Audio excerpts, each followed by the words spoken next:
Hello everyone, good to see you all, hope you're well. And I'm going to talk today about feudalism. And feudalism is one of those words, it's like a history word. You know, if you were making kind of mood board or something for history, you'd put feudalism on it and crop rotation or whatever, all these things, we had at school or whatever. And you see it. I mean, school textbooks are filled with it, and films and documentaries, novels, it's all over the place. And of course, feudalism is presented, and it's a huge thing, feudalism, in these kind of retellings. It's the basic organizing principle of all of medieval Europe. And it's a neat hierarchy. At the top you got the king. Again, you'll remember this from school, I'm sure. At the top you got the king, and the king grants lands to nobles. And then those nobles grant lands then to knights, and the knights provide military service for the nobles. And right at the bottom are the peasants. And the peasants work the land essentially in exchange for protection. And everyone knows their place, and everyone owes something to somebody above them. That's how it works.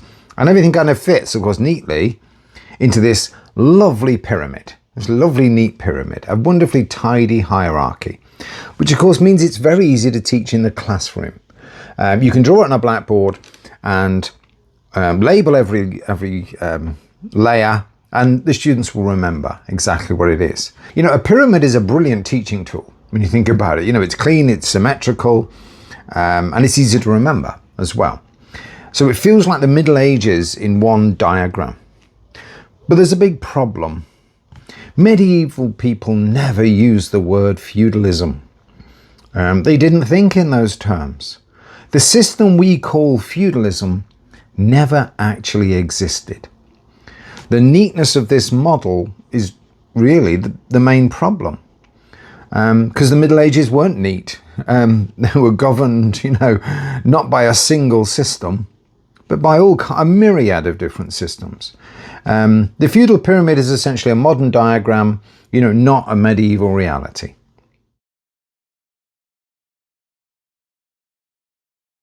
Now, if you examine medieval Europe closely, the idea of, say, of a single feudal system collapses almost immediately, because nothing in medieval society actually matches the pyramid.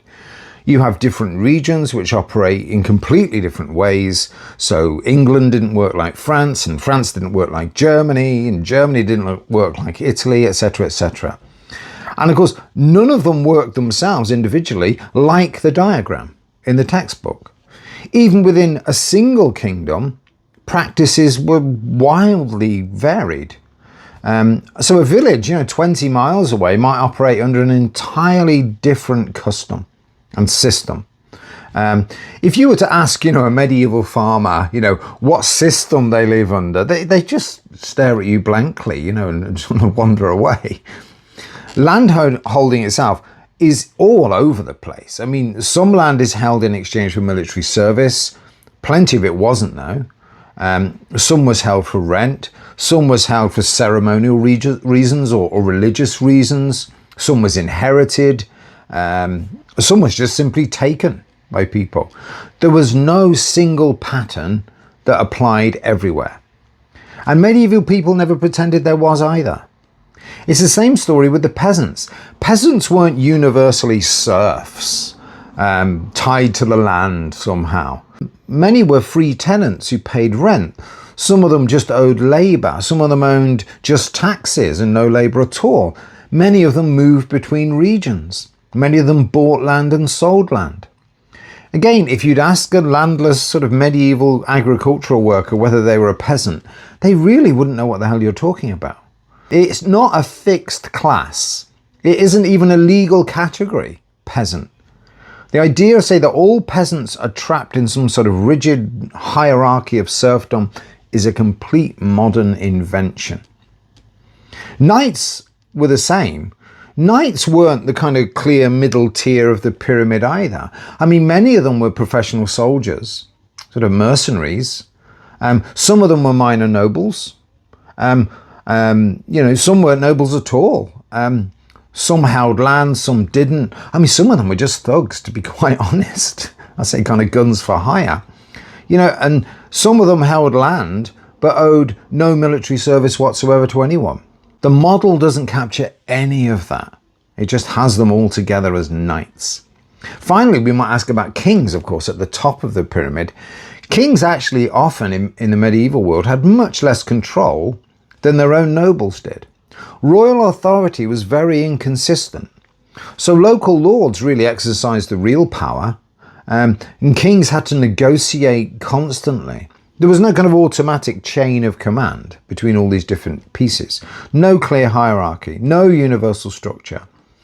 There was also no feudal contract, which is often what you see. You know, most arrangements that are made were informal, they were personal, and they were constantly being renegotiated. Medieval society, you see, it was built on relationships, not systems. And the thing is, we're systems people in the modern world, so we tend to project that kind of idea back on people. So medieval Europe was just a patchwork, a collection of local customs, personal relationships, and these shifting power dynamics. You know, it doesn't fit into a diagram, but, you know, real life doesn't fit into a diagram. I think that's the problem. Now, the big question, of course, is where does this idea come from? The word feudalism itself is not medieval. It comes from the old French word feu, which is a very narrow term for a type of regional landholding in a part of France. But later writers inflated it now into a grand system. You see it, this word feudalism, in the writings of 18th and 19th century historians and lawyers and political theorists and so on. They weren't describing the Middle Ages, they were organizing them. That's what they're really doing. And Enlightenment thinkers particularly are the most guilty. People like Montesquieu. They wanted to contrast their modern world, which they saw as rational and progressive, with a medieval world they're trying to replace, of course, which they paint as chaotic and backward. And you see, here's the thing. People often imagine that the Enlightenment was this age of pure reason, you know, and objectivity and the birth of science and all of that stuff. It's nothing of the sort. It was a political project. It was a campaign to denigrate the medieval past. So I say their own vision of modernity looks superior. And that's why so many of these medieval horrors that we know about are completely invented or exaggerated.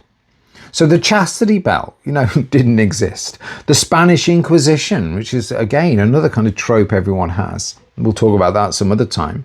And the idea of feudalism. These are all inventions of people in the Enlightenment project, like Montesquieu, like Voltaire, who constantly denigrate the world that I say they're trying to replace. And feudal, of course, becomes a kind of shorthand for everything that they dislike about the medieval past. So, you know, it isn't an analytical category, it's actually an insult, feudalism. And this is picked up then by Victorian historians later on, because they wanted a model that they could teach. You know, this is the age in the 19th century when the state is building itself, state education is becoming a thing, and you need some kind of easy way to teach children about the past, which is, you know, in this age of progress in the 19th century and so on, you need to say, well, that was awful, that pre-modern world, was dreadful. You know, everyone was dying at 25 and all chastity belts and all awful. But we live in this nice, rational kind of progressive age. So, you know, they're writing for the first time textbooks in the 19th century, which are being handed out to everyone. They're trying to impose order, essentially, on a period that is anything but orderly. So what they do is, in the 19th century, is they take sort of scattered medieval documents. They get a few charters and oaths and land grants and things, and try and turn them into a coherent system that never actually existed. So they take a handful of kind of legal terms out of those documents, fief or vassal or homage, you know, all these kind of things and they build now an entire structure around them. And of course, once the term existed, it becomes a convenient label that Europeans now start slapping onto anything that looks kind of old-fashioned or unfamiliar. And of course, often with devastating consequences. This is not just a kind of academic exercise. Because think about it this way. When European empires in the 19th century encountered societies they didn't understand, To make sense of them, they used familiar labels. And if a society had landholding and hierarchy, it was called feudal. If it had local power structures, it was called feudal. And particularly if it didn't fit modern categories that they had in terms of power relationships and so on, then it's feudal. So it becomes a kind of catch-all term for anything kind of pre-modern and backward. And of course, the thing is about this, calling a society feudal also justifies intervention. So colonial rule could be framed now as a civilizing mission. We're bringing progress and modernity to these backward people. So feudalism wasn't a medieval reality. It was essentially a modern excuse, a way to dress up exploitation as tradition and to make domination look reasonable.